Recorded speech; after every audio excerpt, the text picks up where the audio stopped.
The curious paradox is that when I accept myself just as I am, then I can change. Author Carl Rogers, 1902 to 1987. Have you ever looked at a mighty oak tree, standing firm and unyielding, its roots deep in the earth, its branches a shelter for countless creatures? Imagine a papa bear called Arthur, who was just like that oak tree in his forest. He was the strongest, the bravest, always providing for his cubs, teaching them to fish, to climb, to navigate the woods. His presence alone was a comfort, a symbol of unwavering protection. But Arthur had a secret. While he could teach his cubs about the dangers of the forest or how to hunt for honey, he struggled with something much deeper, something invisible. When a cub scraped a knee, Arthur would instantly lick the wound, distract them with a berry, or show them how to be tough. When he himself felt a pang of worry for his family or a deep sadness for a lost friend, he'd just burrow deeper into his den, carrying it silently. The unwritten rule in Arthur's forest was simple. Papa bears don't show weakness. They don't cry when they're scared, don't tremble when they're uncertain. They are solid, a rock for their family. So Arthur held his feelings tight, like precious, fragile things he couldn't afford to drop. He'd grit his teeth, puff out his chest, and tell himself, "A papa bear handles it." But holding all those emotions inside was like trying to keep a beehive silent. The buzzing, the frantic energy, it had to go somewhere. So sometimes Arthur would become gruff. A cub's playful nudge might earn a sharp growl. The smallest disturbance in the forest could make him unexpectedly agitated.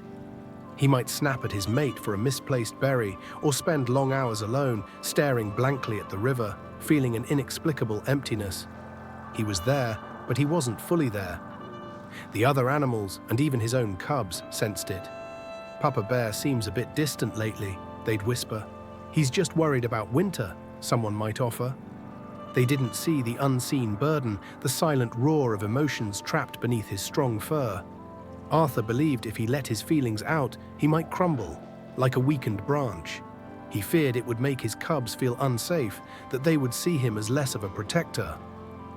One crisp morning, Arthur watched his youngest cub, Pip, try to catch a butterfly. Pip chased it with glee, tripped, and let out a frustrated whine. Arthur started to go to him, to tell him to be tough, to try again.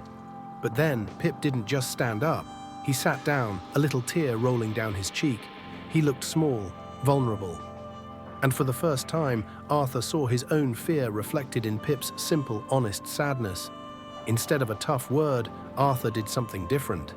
He sat beside Pip. He didn't say anything immediately. He just placed his paw gently on Pip's back.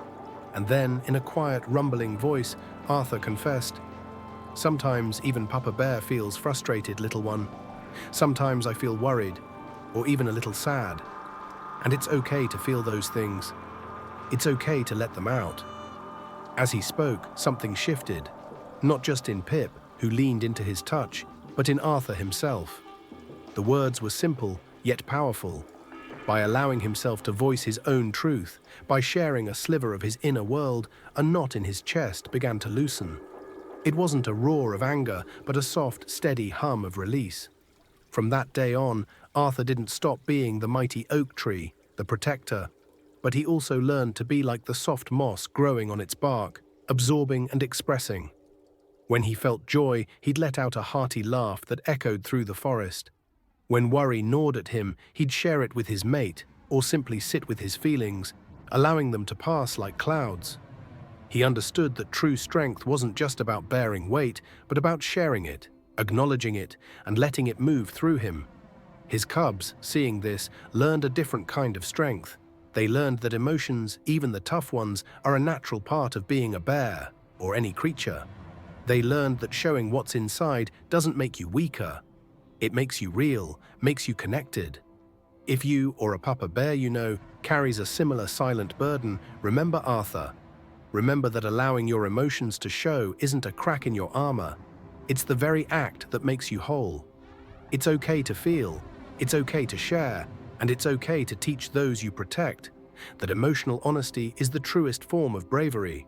You are strong, you are loved, your emotions are part of your power. Because even the mightiest papa bears deserve to live fully, to feel truly and to share their authentic selves with the forest they love. Subscribe to the channel for more wisdom from the Savanna of the mind and discover how to nurture your own inner strength.